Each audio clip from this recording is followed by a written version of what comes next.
یہاں بھیجیں گے، اور جب آپ اس جگہ کو اور اس فیلڈ کو کہیں گے کہ نہیں نہیں یہ تو ان لوگوں کی جگہ ہے جو ہمارے ماتحت رہیں گے،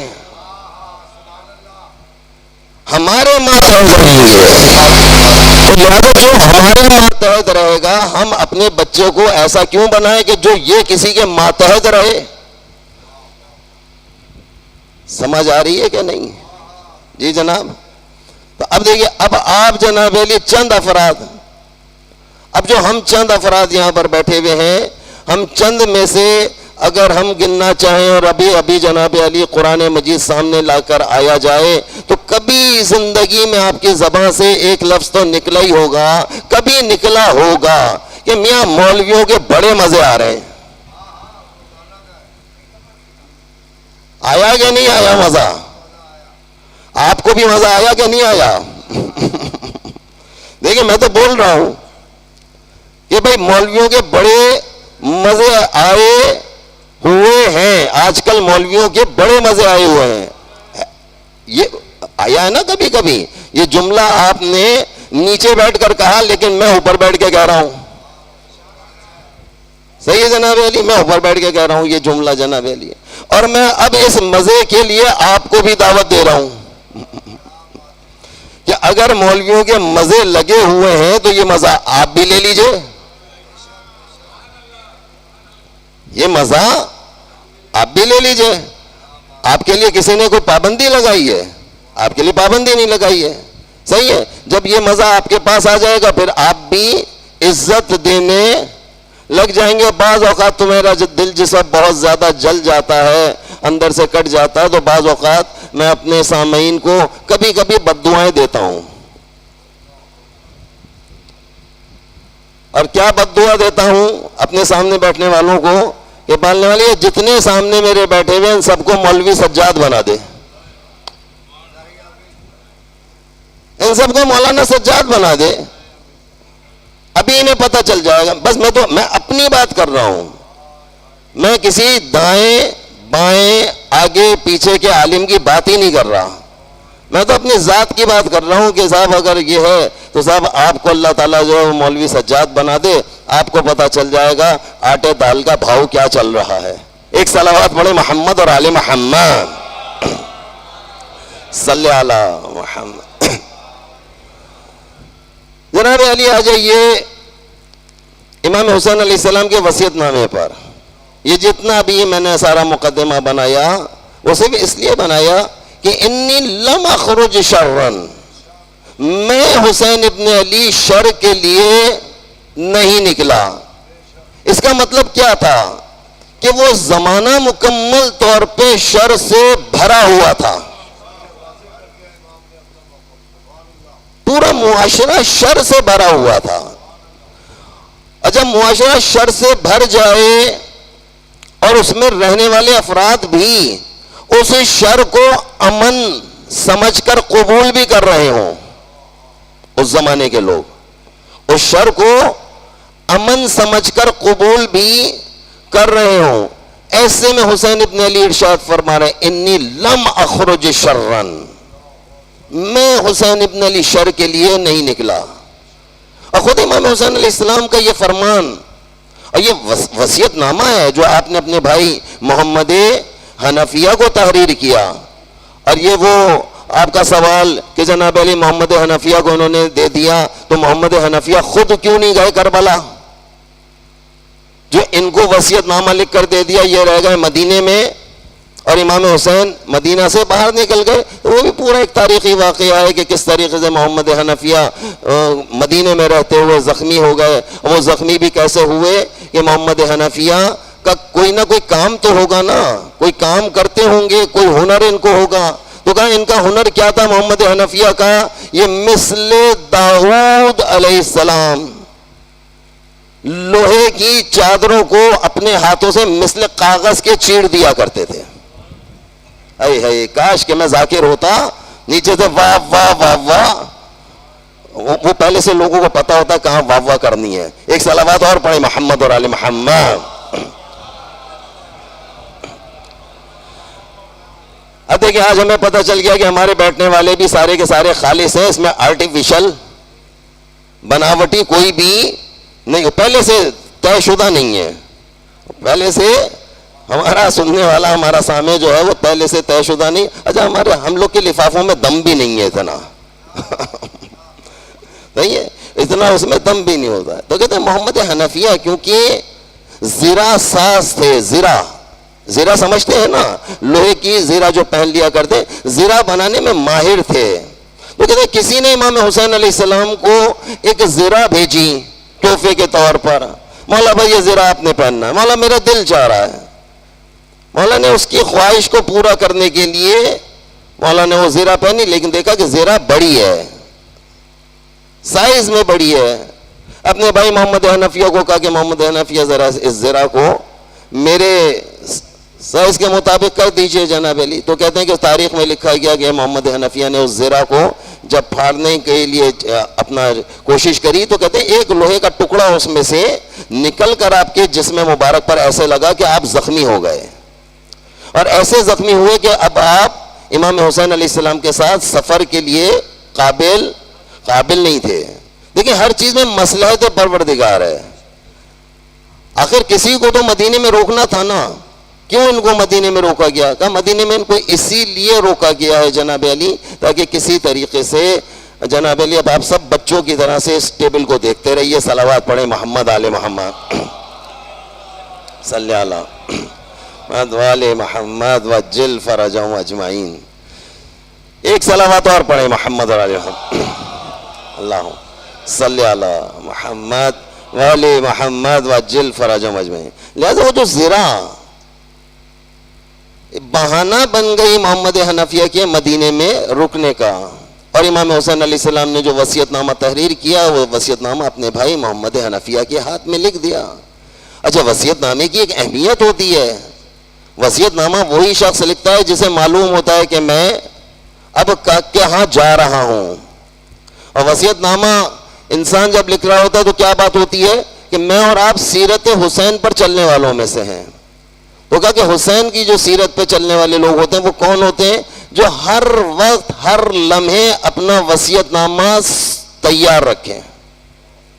وصیت نامہ تیار یعنی مومن کی علامتوں میں سے ایک علامت ہے کہ اس کا کفن ہمیشہ تیار رہے گا, اس کا وصیت نامہ ہمیشہ تحریر میں لگا رہے گا کہ بھائی میرے بچوں تمہیں کرنا کیا ہے, اور میرے اتنے پیسوں میں سے کیا چیز میری ذاتی ہے, کیا چیز میری قرض کی ہے, یا کن پیسوں کو تمہیں میرے کس طریقے سے استعمال کرنا ہے. وَإِلَّا بعض اوقات اس طریقے سے بھی دیکھا گیا ہے کہ باپ کا انتقال ہو گیا اور بچوں نے انہی کے ابا کے پیسوں میں سے نکال کر اس کے قبر خرید لی, اسی سے کفن لیا ہے, اسی سے یہاں کی پیمنٹ ہو گئی. بھئی امام بارگاہ مفتے میں ملے گا کیا؟ بھئی بتائیے امام بارگاہ کیسے ملے گا؟ غسل میت کے لیے دینے پڑتے ہیں یا نہیں؟ اخراجات ہیں یا نہیں ہیں؟ وہ اخراجات انسان کہاں سے دے گا؟ لا محالہ ابا کے پیسوں میں سے دے گا نکال کر. ابا اگر چھوڑ کر گئے وہاں سے لے گا, اور نہیں ہے خود کر رہا تھا سارا کام اپنے پیسوں میں سے دے گا. تو اس کے لیے بھی فقہی مسئلہ کیا کہ اس رقم سے قبر کو خریدا جائے جس سے خمس نکلا ہوا ہو, واجب نکلا ہوا ہو. جب واجب ہی نہیں نکلا ہوا تو اس سے خرچ کون کرے گا؟ کہ خرچ نہیں کر سکتے اس رقم کو جب تک کہ جناب علی اس میں سے واجبات کو ادا. یہ وصیت نامہ ہے. انسان اپنے اگر دیندار ہے, ممبر نے اس کو دیندار بنایا, فرش حسین اس کو دیندار بنا رہا ہے, فرش بتا رہا ہے اس کو. امام حسین علیہ السلام شب عاشور امام حسین علیہ السلام نے اپنے اصحاب کو جمع کیا, اور جمع کرنے کے بعد امام حسین علیہ السلام نے مخاطب کر کے کیا کہا؟ اگر کسی کی گردن پہ کوئی قرض ہے وہ میرے ساتھ جا نہیں سکتا. صبح عاشور ہے, عاشور کا معرکہ ہے صبح, ابھی رات کی تاریکی میں تم سے کہہ رہا ہوں اگر کسی کی گردن پہ کوئی قرض ہے, بہن کا قرض ہے, بھائی کا قرض ہے, کربلا یا تو امام حسین اپنے ساتھ لے کر نہیں جا رہے ہیں, میں اور آپ کربلا جا رہے ہیں, جا رہے ہیں کہ نہیں جا رہے؟ ہم نے اور آپ نے اپنے والدین کے حق کو ادا نہیں کیا ہے. ہم اپنی بہن کے مقروض ہیں. ابا مر گئے جناب علی, ہم نے جائیداد میں سے بہن کو وراثت نہیں دی, معاف کیجیے گا. انی لم اخرج شرا, میں حسین ابن علی شر کے لیے نہیں نکلا. ولا بطرن, بطر کس کو کہتے ہیں؟ قبضہ کرنے کو. اگر آپ نے قبضہ کر رکھا ہے, وراثت پر آپ قابض ہو کر بیٹھے ہوئے ہیں, معاف کیجیے گا, وراثت میں سے اگر آپ نے اپنے بہن بھائیوں کا حق نہیں دیا ہے, ایسی صورت میں آپ کی نمازوں کا کیا ہوگا؟ اس گھر میں جو نماز پڑھ رہے ہیں, بہن شادی ہو کے جا چکی ہو, کہہ رہی ہے بھائی ابا کا انتقال ہو گیا, مجھے میری وراثت دے دیں گے. کس چیز کی جلدی ہے؟ بلکہ ایک شوشہ تو یہی چھوڑ دیا جاتا, ابا نے جو دینا تھا اپنی زندگی میں دے دیا, بس اب ہم سے نہ مانگنا کچھ بھی. بس آپ نے ایسے کہہ دیا اور شاید آپ کی زندگی چھوٹ جائے گی. نہیں چھوٹے گی. ہم لوگوں پر جو عذاب آئے گا اور جو آنا ہے ہمارے اوپر عذاب, وہ اسی لیے آنا ہے کہ میں نے آپ کو بتایا ہی نہیں کہ کیا دینا ہے, آپ کو کس طریقے سے وراثت کو دینا ہے. وہ کہہ رہے ہیں کہ امام حسین علیہ السلام ارشاد فرما رہے ہیں شب عاشور میں کہ اگر میرے اصحاب میں سے کسی کی گردن پر کوئی قرض ہے, جاؤ پہلے جا کے قرض ادا کرو, اس کے بعد تم لشکر حسین کا حصہ بنو گے.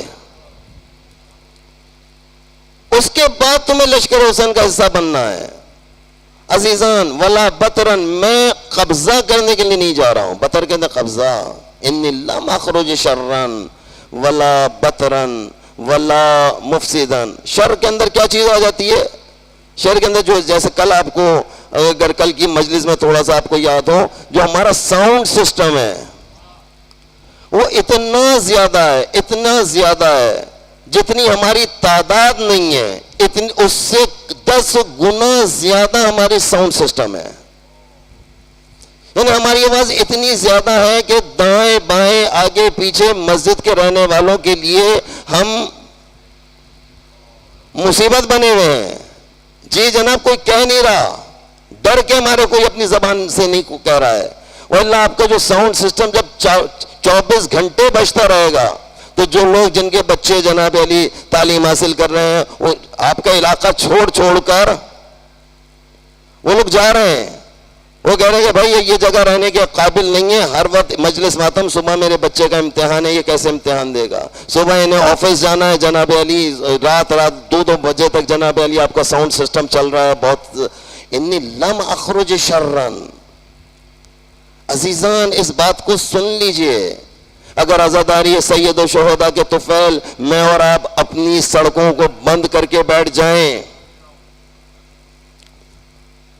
رات 9 بجے مجلس ہے, شام 4 بجے سے روڈ بند ہے. روڈ کب سے بند ہونا شروع ہو جاتا ہے؟ 4 بجے سے بند کرنا شروع کرتے ہیں یا نہیں کرتے؟ نام حسین سڑک بند کر رہے ہیں آپ. سنیوں کیا بند کر رہے ہیں؟ اپنا کر رہے ہیں. جی جناب بولے نا, اپنے ہی راستہ خود بند کر رہے ہیں. اپنے ہی لوگوں کے لیے. کتنے گھر ایسے ہیں جہاں آپس میں لڑائی جھگڑا ہو جاتا ہے, کتنے گھر اس نوعیت کے ہیں. لیکن آیا اس موضوع پہ کون بولے گا؟ کون اپنی قوم کو سمجھائے گا کہ یہ تم غلط کر رہے ہو؟ میری آواز کی اتنی ضرورت نہیں ہے, تمہیں ساؤنڈ سسٹم لگانے کی ضرورت نہیں ہے, میری آواز تم تک پہنچ رہی ہے. اپنی تعداد دیکھو, تمہاری تعداد کتنی ہے. عزیزان, انی لم اخرج شرن, میں حسین ابن علی شر کے لیے نہیں نکلا. ہمیں کیا معلوم تھا امام حسین اس دن کے لیے ہمیں بتا رہے ہیں.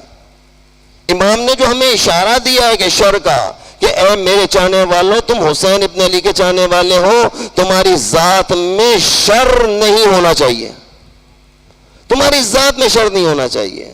اگر کوئی تمہیں کچھ برا بھلا کہہ بھی رہا ہے تو اس کے کہنے سے تم برے نہیں ہو جاؤ گے. تمہیں اشتعال میں نہیں آنا چاہیے. کیا کچھ نہیں بولا گیا امام حسن مجتبیٰ کو, یعنی مدینے والے کہتے تھے, باہر نکل کر کہتے تھے, اور کتنے برے الفاظ میں امام علیہ السلام کو سلام کیا جاتا تھا. یعنی وہ الفاظ میں یہ دوہرا نہیں سکتا جو الفاظ کتابوں میں لکھے گئے ہیں. کیا کہہ کر امام حسن مجتبی کو سلام کیا جاتا تھا. اور کون لوگ کرتے تھے؟ جو مولا کے چاہنے والے، دائیں بائیں چلنے والے افراد جو ہیں، یہ بھی امام حسن مجتبی کو برا بلا کہتے ہیں. کیوں کہتے ہیں؟ کہ کیونکہ آپ نے فلاں کے ساتھ جناب علی معاہدہ کر لیا ہے، آپ نے فلاں کے ساتھ صلح کر لی ہے. وہ صلح کہہ رہے تھے نا، ایک معاہدہ ہوا تھا. وہ معاہدہ کب ہوا؟ جب اپنوں نے ساتھ دینا چھوڑ دیا. بھائی حسن مجتبی مجبور کب ہوئے؟ جب اپنوں نے ساتھ دینا چھوڑ دیا ہے. یعنی امام حسن مجتبی، اچھا بتائیں، آپ خود بتائیں، یہ واقعہ کس کس نے سنا ہے کہ امام حسن مجتبی نماز پڑھ رہے ہیں اور دوران نماز آپ کے پیروں کے نیچے سے مصلی چھین لیا گیا؟ اب پیچھے کھڑے ہوئے افراد جو امام حسن مجتبی کی حفاظت پہ مامور تھے، ان کو حاکم شام نے اشرفیاں دے کر خرید لیا. حسن مجتبی کے پیچھے نماز پڑھنے والے کون تھے؟ بھئی ڈر کیوں رہے ہیں آپ؟ اپنے بکے یا نہیں بکے؟ اشرفیوں پہ بکے نا. جب اس وقت بک سکتے ہیں تو آج، جب اس وقت بک گئے تو آج کیوں نہیں بک سکتے؟ بک گئے، بک رہے ہیں، آج بھی بک رہے ہیں. اب وہی نظام چل رہا ہے. یعنی طریقہ واردات کیا ہے؟ طریقہ واردات وہی. سب حاکم شام کو پڑھتے ہیں، اسٹڈی کرتے ہیں باقاعدہ.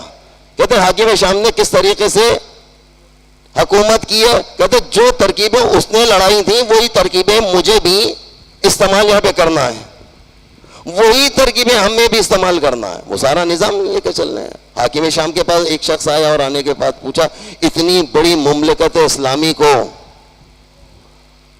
آپ کیسے کنٹرول کرتے ہیں؟ آپ کے پاس کیسے نظام چل رہا ہے؟ اتنی زیادہ مملکت اسلامی کو. حاکم شام کیا کہتا ہے؟ یعنی مسلح پہ بیٹھا ہوا حاکم شام ہے، لیکن سب نے مسلح کو استعمال کیا. کوئی ایسا نہیں ہے جو بے نمازی ہو. آج والے تو خیر بے نمازی ہیں. اس زمانے کا جو بندہ تھا وہ بڑا چالاک تھا. وہ کہتا نہیں نمازی بن کر ان کے پاس جاؤں گا. وہ نمازی بن کر آیا. اس نے جناب علی اپنے مسلح کو ایسے ہٹایا. نیچے جناب علی ایک گڑا، ایک ڈبہ سا بنا ہوا تھا، اس کو ڈبے کو ہٹایا. کہا کہ یہ کیا چیز ہے؟ اس میں دیکھو میں ایسے ان کو چلاتا ہوں. اس نے اندر ایسے یوں جھانک کر دیکھا کہ وہ یہ تو اشرفیوں کی تھیلیاں پڑی ہوئی ہیں. کہتے ہیں ہاں ان سے میں خرید لیتا ہوں. یہ جتنے افراد ہیں، جتنے میرے مخالفین ہیں، میں اس سے انہیں خرید لیتا ہوں. کہتا ہاں یہ تو یہ برابر میں کیا چیز رکھی ہوئی ہے؟ یہ کیا چیز ہے اتنی بڑی سی؟ اس نے غور سے دیکھا، کہا ہاں ہاتھ لگا کے دیکھو، ٹٹول کے دیکھو کیا چیز ہے. دیکھا تلوار رکھی ہوئی ہے. کہتے یہ تلوار کا کیا کام ہے؟ کہ جو اشرفیوں سے نہیں کنٹرول میں آتا اس کو تلوار کے ذریعے سے سیدھا کر دیتا ہوں، ان کی گردنیں اڑا دیتا ہوں. حجر کی گردن کس نے اڑائی ہے؟ حجر بن عدی کی گردن کس نے اڑائی ہے؟ اس نے اڑوائی ہے. امام حسن کے افراد کو کس نے خریدا ہے؟ اس نے خریدا ہے. تو اس کے بعد کیا چیز تھی؟ اشرفیوں سے بھی اس نے خریدا، تلوار سے بھی اس نے مارا. اور آج بھی وہ سارا نظام میرے اور آپ کے درمیان ایسے ہی موجود ہے. میرے بچوں، میرے جوانوں، للہ خدا را اس معاملے کی نزاکت کو دیکھیے کہ آیا یہاں آنے والا شخص جو ہے وہ کس طریقے کی نمائندگی کر رہا ہے، وہ آپ کو لے کر کس طرف جا رہا ہے. ایسا تو نہیں کہ آپ کو مس گائیڈ کر رہا ہو، کیونکہ آپ تو بیٹھے، آپ نے اس کا مقدس چہرہ دیکھا، آپ نے بڑے بڑے جناب علی سجدہ کے نشان دیکھے. امام علی علیہ السلام نے فرمایا کہ سجدوں کے نشان پہ مت جانا، کہا کہ اس سے کہیں تم دھوکے میں نہ چلے جانا. یہ دھوکہ دینے کے لیے بہت بڑی چیز ہے. یہ بہت دھوکہ دینے کے لیے بہت بڑی چیز ہے. وَإِلَّا آپ نے نہیں، یہ سارا نظام جو چل رہا ہے جس طریقے سے میں اور آپ نے سارا نظام کو دیکھا اور آج کل کے جو حالات چل رہے سارا یہ نظام تھا ان کا کہ ضرورت ہونی چاہیے. اب یہ میں دیکھ رہا تھا اس کتاب میں جناب علی کے امام سجاد علیہ السلام کی جو سیرت ہے، سیرت سید سجاد کیا ہے کہ سیرت سید سجاد یہ ہے کہ ظالم اور جابر کے مجمع میں کھڑے ہو کر حق بیان کرنا. یہ نا پورا دربار ظالموں سے بھرا ہوا تھا. یہ نہیں یزید نہیں ہے، تاریخ میں کیا چیز آئی کہ جب اس نے سب کو شہید کیا، شہید کرنے کے بعد اس نے جناب علی لوگوں کو گرفتار کیا، قیدی بنایا، قیدی بنا کر اس نے جناب علی حکم دیا کہ ان کو پورے کوفے میں پھیلایا جائے. کیوں پھیلایا جائے، کیوں پہنچایا جائے کوفے میں؟ تاکہ پورا کوفہ انہیں دیکھ لے، کسی میں اب ضرورت نہ ہو ہمارے خلاف اٹھنے کے لیے.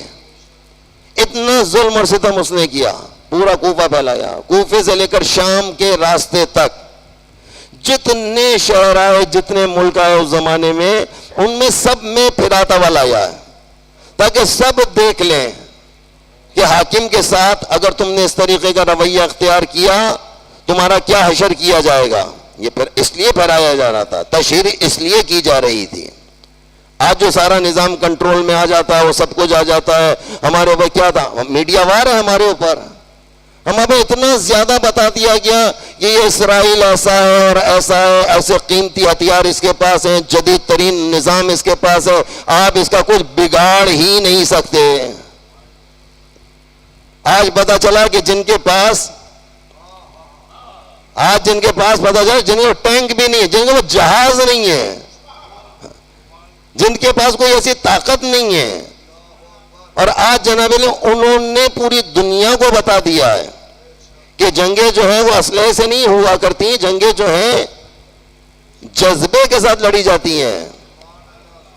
ایک نظام تھا، اس نے بھی یہ کیا جناب علی، اس نے سارا نظام کھوکھلا کیا، اندر سے لوگوں کو ڈرایا، دھمکایا، اور کرنے کے بعد سارا نظام، یعنی وہ والی بات کہ آیا 1400 سال پہلے جو مسلمان تھے انہوں نے مدینے میں جو لوگ رہ رہے تھے، انہوں نے امام حسین علیہ السلام کا ساتھ کیوں نہیں دیا؟ مدینے میں رہتے ہوئے، یعنی مدینے میں کی اس وقت کتنی آبادی ہے؟ بعض روایات میں 60,000 کی آبادی ہے، بعض روایات میں کم سے کم 40,000 کی آبادی ہے مدینے میں جو لوگ رہ رہے ہیں. اس میں سے بڑی تعداد وہ تھی کہ جو غدیر خم میں موجود تھی، بہت بڑی تعداد ایسی تھی جو غدیر خم میں موجود تھی.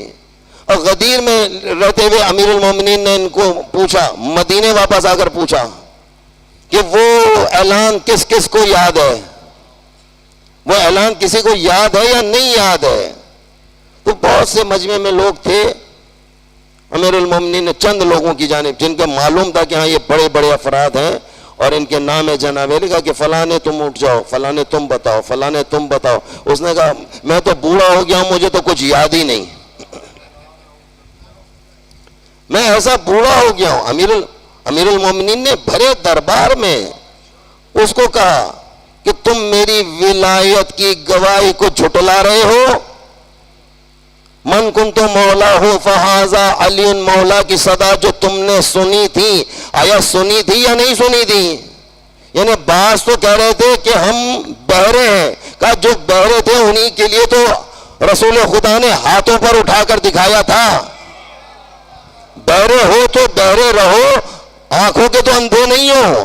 میں نے ہاتھوں پہ اٹھا کے بلند کر کے بتا دیا کہ یہ میرا ولی ہے. ایک صلوات پڑھے محمد اور آل محمد صلی علی.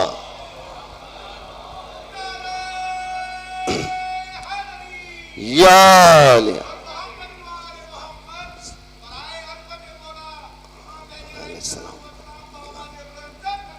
اللہم صلی علی محمد والی محمد وجل. امیر المومنین کے زمانے میں ایک شخص شکایت لے کر آ گیا. دیکھیں ولایت کسے کہتے ہیں، ولایت کی کیا طاقت ہوتی ہے، ولایت کی کیا تاثیر ہوتی ہے، صحیح ہے. اور ولایت کا سارا نظام کس طریقے سے چلتا ہے. کیا امیر المومنین کا زمانہ تھا, ایک شخص آیا اور آنے کے بعد اس نے شکایت کی کہ یا امیر المومنین, مجھے اپنی بیوی کے کردار کے بارے میں شک ہو گیا ہے. بیوی کے کردار کے بارے میں شک ہو گیا ہے, کیونکہ میں اکثر اور بیشتر میں جنگوں پہ رہتا ہوں, اکثر اور بیشتر میں اپنے شہر سے باہر رہتا ہوں, مجھے نہیں معلوم 2-2 3-3 مہینے 6-6 مہینے کے بعد میں گھر واپس آتا ہوں. مجھے شک ہو گیا اپنی بیوی کے کردار پر کہ آیا یہ جو 2 بچے ہیں, یہ جو 2 چھوٹے بچے ہیں, یہ میرے ہیں, یہ میرے ہیں یا نہیں. پورا حرم جناب علی بھرا ہوا مومنین سے, لوگ امیر المومنین کا فیصلہ سننے کے لیے تیار کہ بھئی اتنا زبردست ایک فیصلہ آ گیا. اب دیکھیں امیر المومنین اس کو کس طریقے سے حل کریں گے.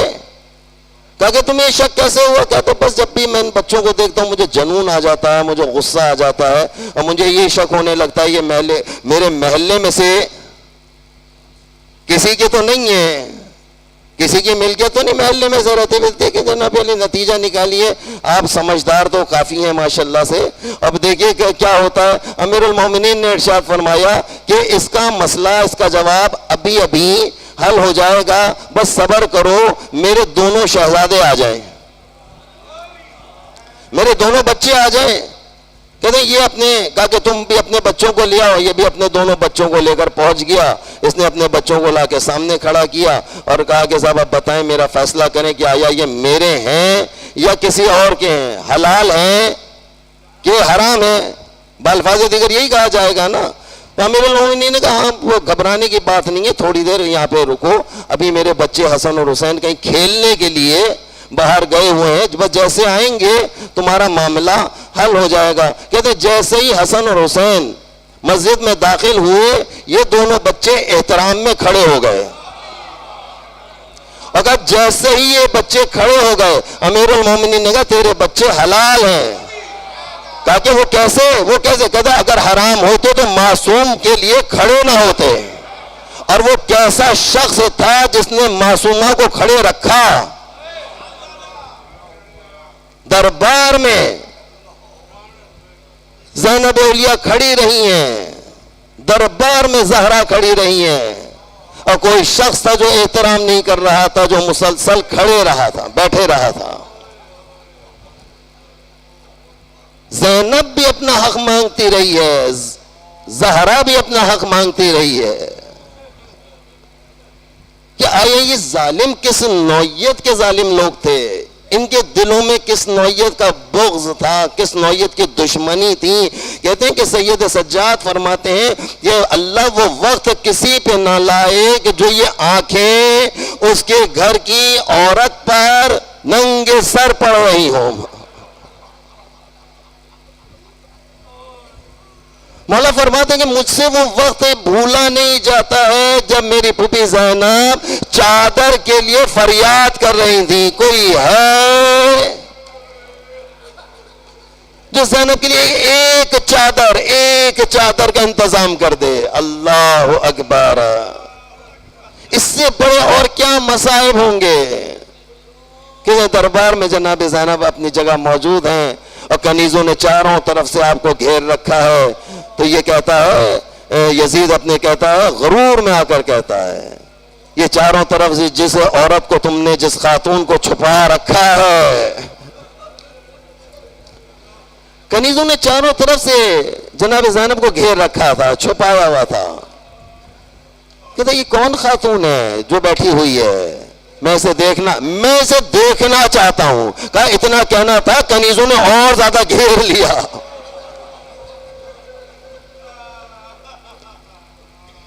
کہتا اپنے غلاموں کو اس نے حکم دیا, سپاہیوں کو حکم دیا, آگے جاؤ اور نیزہ مار کر ہٹاؤ. کہتا یہ نیزہ مار کر ہٹانا چاہتا تھا, فضہ سامنے آ گئی.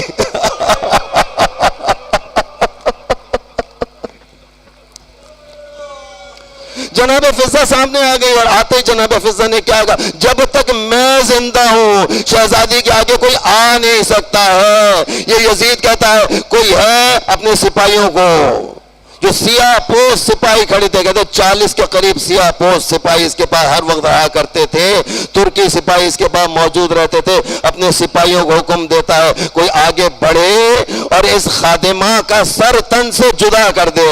پر اتنا سننا تھا، فضا نے دائیں دیکھا بائیں دیکھا، سامنے دیکھ کر مخاطب ہو کر کہتی ہے اے سیاہ پوش غلاموں تمہیں کیا ہو گیا ہے؟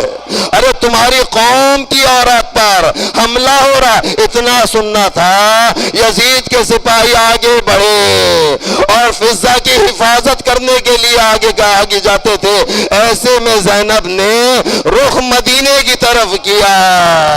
اے نانا، ارے آپ کی نواسی زینب بڑے دربار میں، ارے فضا کے حامی موجود، ارے زینب کو کوئی بچانے والا نہیں۔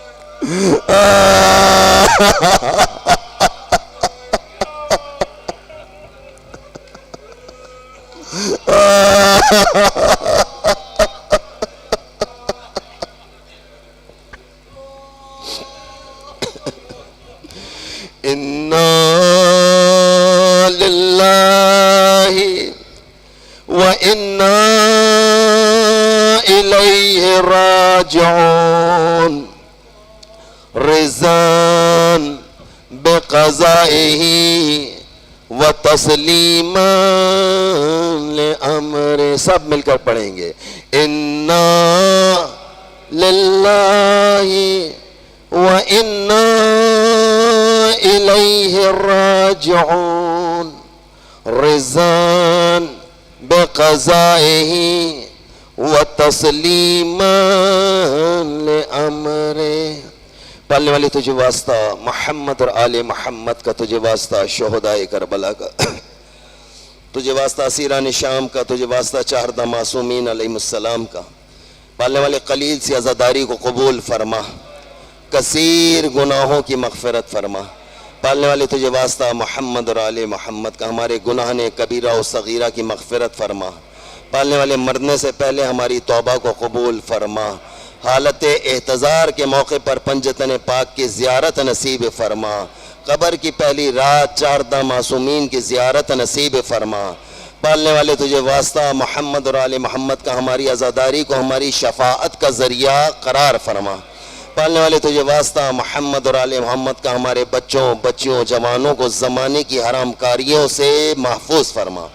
آپس کی محبتوں میں اضافہ فرما، اسلامی سرحدوں کی حفاظت فرما، افواج اسلامی کو فتح نصرت عنایت فرما، مولا امام زمان علیہ السلام کا ظہور فرما اور ہمیں ان کے ناصران خاص میں شامل فرما برحمتک یا ارحم الراحمین۔